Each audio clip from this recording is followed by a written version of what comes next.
Olá, queridos. A mensagem pastoral dessa noite está baseada no livro do profeta Oséias. Oséias viveu entre os anos 750 e 725 a.C. Ele foi um profeta direcionado para o Reino do Norte, Israel. O povo de Deus estava dividido. Uma capital era em Samaria, no norte, chamado Reino do Norte, Israel. E outra capital em Jerusalém, o Reino do Sul, Judá. Todavia, Deus queria salvar todo o seu povo. E então Deus faz um apelo. Oséias foi enviado como o último profeta, o último apelo de amor, misericórdia e compaixão para um povo rebelde, que mais tarde, em 722, viria a cair nas mãos dos assírios e como nação perderiam a sua identidade para sempre. Queridos, o apelo de Deus. Eu vou começar com o capítulo 14, o verso 8, que diz assim: Ó Efraim, que tenho eu com os teus ídolos? Eu te ouvirei e cuidarei de ti. Sou como o cipreste verde, de mim procede o teu fruto. Efraim era a tribo maior e mais influente no Reino do Norte. Tribo de grandes líderes como Josué, Jeroboão. Chegava a simbolizar o próprio Reino do Norte. Então, quando chama Efraim Reino de Israel ou Israel, é a mesma coisa. E Deus faz um apelo. O próprio nome Oséias significa Jeová salva. O povo estava imerso em transgressão, pecado, idolatria, rebelião contra Deus. E antes do exílio assírio, Deus envia o profeta Oséias como uma mensagem de amor, profundo amor. Era a angústia de um amor divino incondicional que queria salvar o seu povo. Aqui no capítulo 14, o verso 1, Deus, ao longo desse livro, vai fazendo vários apelos. Diz assim: volta, ó Israel, ou Efraim, que é a mesma coisa. Volta, ó Israel, para o Senhor teu Deus, porque pelos teus pecados estás caído. Era um apelo ao arrependimento, à reconciliação com Deus. Volta para mim, volta Israel. Um chamado ao Reino do Norte. No capítulo 14, nós já lemos no verso 8 o apelo de Deus para Efraim se arrepender, para o povo voltar. Mas eles não quiseram. Eles não aceitaram. A Síria toma o poder, destrói o reino inteiro do norte, restando só Judá, que mais tarde também, não aceitando os apelos de Deus, foi para o cativeiro babilônico. Queridos, que amor é esse? Um Deus que apela, um Deus que chama, um Deus que clama, um Deus que se angustia. Como diz Brennan Manning, um amor obstinado. Deus não se cansa de amar, como diz a música. Mas quando Deus percebe que nós não queremos nada com Ele, Deus é convidado a se retirar e tristemente, Deus é expulso das nossas vidas, das nossas casas, das nossas cidades, dos nossos estados, das nações, deste mundo. Mas Ele não desiste porque existe. Deus não desiste porque existe um remanescente. Dentro do remanescente fiel, existe um povo. Sabe, nós estamos muito perto, não do exílio babilônico, nem do exílio assírio, mas do exílio final, do cativeiro final, onde aqueles que não se arrependerem e voltarem para Jesus Cristo, não aceitarem o seu convite de misericórdia, de amor, que passa pelo arrependimento e o abandono do pecado, da ligação com Satanás, que é através do pecado. A Bíblia diz isso, que quando nós escolhemos o pecado, nós escolhemos Satanás como nosso Senhor e somos escravos dele. pecado é apenas um instrumento do diabo para nos levar à servidão. Todavia, Deus é um Deus de liberdade e o cumprimento, a obediência da sua lei é uma lei de liberdade, santa, justa, boa, agradável e perfeita, porque é a plena revelação da vontade do Senhor para o nosso bem. Oséias apela: volta para mim. O povo disse: não voltaremos. E Deus disse: vocês serão destruídos. E destruídos foram. Mais tarde, Deus apela também para Judá, através de Jeremias, usando praticamente as mesmas palavras. Ó Judá, se voltares, volta para mim. O povo do sul também não quis. Foram para o cativeiro babilônico numa última esperança divina de restauração por 70 anos. O povo se acostumou com a Babilônia. A maioria ficou lá, não quiseram voltar. Tinham construído suas casas, prosperado, criado seus filhos, educados, e ficaram lá no reino da Babilônia mesmo. Veio uma minoria pobre, sofredora, vieram profetas, como Ageu, Zacarias, Malaquias, apelando ao povo que haveria uma restauração, que Deus ainda faria daquelas cinzas, daquele pó, uma grande nação. Aí o que eles fazem? Ao invés de ser sal e luz para o mundo, se fecham num legalismo, num farisaísmo, num judaísmo exclusivista, egoísta. Esperam um rei militar, querem guerra, sangue, bens materiais, poder, fama, riqueza, e rejeitam o servo sofredor profetizado por Isaías 53 e tantos outros textos da Bíblia. Enganaram o povo e enganaram-se a si mesmo porque quiseram, porque avisados foram. O próprio Cristo encarnado andou entre eles. Tentou ter acesso a todos os líderes que estavam desviados, vivendo por tradições humanas e levando ao povo ainda para mais longe de Deus. Jesus deu a vida por eles e disse: Pai, perdoa-lhes porque não sabem o que fazem. Ressuscita. E ainda dá uma grande oportunidade. Muitos sacerdotes entenderam, receberam o Espírito Santo e se converteram. Mas finalmente o farisaísmo perseguiu o cristianismo, o judaísmo farisaico perseguiu o cristianismo, e quando Estevão, no ano 34, foi morto, martirizado a pedradas, Deus diz assim: vocês realmente não querem. E Jesus já havia profetizado. Tu és Pedro, falando-se ao apóstolo, significa uma pedrinha que você joga daqui para lá. Tu és Pedro, e sob esta pedra, a sua pessoa, uma rocha inamovível, edificarei a minha igreja, e as portas do inferno não prevalecerão sobre ela. Agora, não mais uma profecia condicional na base da aliança abraâmica, mas agora uma nova aliança. O que é uma nova aliança? A mesma promessa renovada pelo sangue do Cordeiro. Deus nunca mudou. Existe só um plano de redenção, mas uma nova circunstância, uma nova forma de atuar. Sobre o sangue de Jesus Cristo foi edificada a sua igreja, que nasceu sim do judaísmo. Por isso somos judaico-cristãos, porque a palavra de Deus é uma só. E a Bíblia que Jesus lia e usava era o Antigo Testamento, jamais foi invalidado.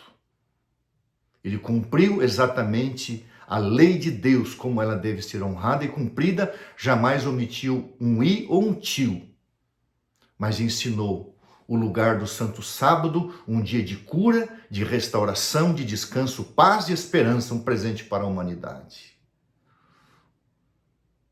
O povo não quis. E os apelos de Deus foram ignorados a ponto de seu filho ser morto pelas mãos daqueles a quem ele vem salvar. E diz, o profeta veio para os seus e os seus não o receberam. A minha pergunta não é agora sobre o reino do norte, que rejeitou os apelos de Deus através de Oséias, o último convite. Sobre Judá, que rejeitou os convites de Jeremias, Isaías, Ezequiel, os profetas pré-exílio. É sobre você e sobre mim. Eu não sei a tua condição espiritual. E nem me interessa saber, não me cabe saber. Mas porventura eu falo para alguém que sabe que está longe de Deus, longe da Bíblia, a oração já não faz mais significado nenhum, o estudo diário da lição não prega, não dá um estudo bíblico, não se preocupa com a salvação de ninguém. Como está a sua vida espiritual? Essa resposta tem que estar para Deus, porque é entre você e Ele. Eu sei das minhas lutas, tendências, da minha batalha espiritual, porque a Bíblia diz que a igreja de Deus está militando. Nós estamos em luta, estamos em batalha. Então quer dizer que nós temos enfrentamentos. E esses enfrentamentos, esses combates, têm a ver com a nossa carne, tem a ver com as provações, com as tentações internas e externas. Porque eu falo tentações, Deus permite as provações. Sim, Deus permite as provações. A tentação é do diabo, Deus não tenta ninguém, Deus prova. Adão e Eva não passaram na prova e nós estamos sendo provados. E quão disposto você está, quão disposto eu estou de continuar nessa batalha, nessa luta? Ou você já pode dizer, eu já alcancei? Há muito tempo atrás, ao visitar uma senhora, ela disse para mim que fazia muitos anos que ela não cometia nenhum pecado. E eu disse para ela, interessante, irmã, acabou de cometer um bem agora. Ela disse, por quê, pastor? Eu falei, porque primeiro a senhora mentiu agora. Porque quem diz que não tem pecado é mentiroso. E a senhora está tendo um orgulho espiritual que é pecaminoso. E ela ficou ofendida comigo, mas eu tive que falar a verdade. Quem pode dizer?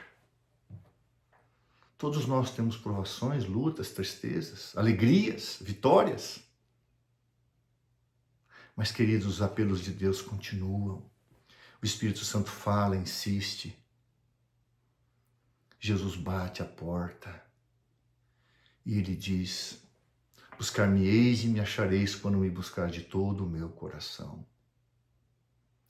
Sabe, gravando aí os comentários verso por verso do Apocalipse, eu usei uma frase que eu gosto muito, eu não sei quem escreveu. Essa frase diz assim, cada dia volto aos pés de Cristo para chorar minha dessemelhança com Cristo. Cada dia volto aos pés da cruz para chorar minha dessemelhança com Cristo. Isso é literalmente dizendo que alguém escreveu, não sei quem escreveu. Como está a sua vida? Como está seu preparo? Como está a sua fidelidade? Como está a sua preocupação em santificação, em pureza de vida, propósitos, motivações? Oséias apelou, e o povo não quis, o povo não voltou.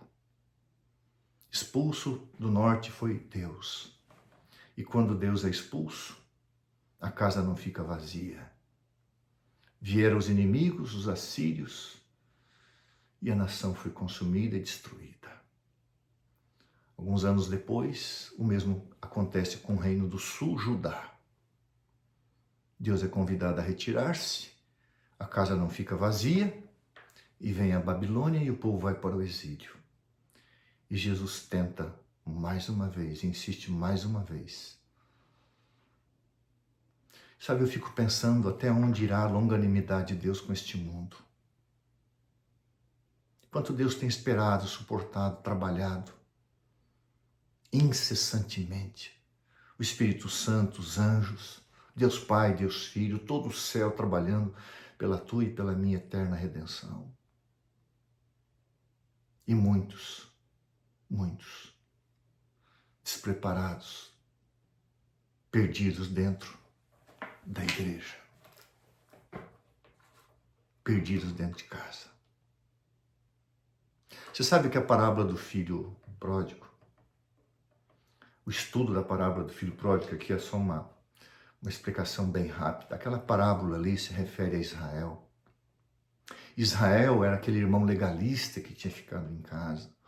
O filho pródigo representava Maria Madalena, os pecadores. A Bíblia fala dos pecadores. Aqueles que cobravam impostos, mas se arrependeram. Esses eram os pródigos. Todos aqueles que Jesus salvou, perdoou, resgatou, conquistou, que eram desprezados, paralíticos, leprosos. O filho que permaneceu em casa eram os fariseus, que diziam estar na casa do Pai, mas estavam completamente perdidos e tinham um coração endurecido. Ali uma história que contrasta a legalidade do que diz respeito a ser pessoas legalistas. Os legalistas,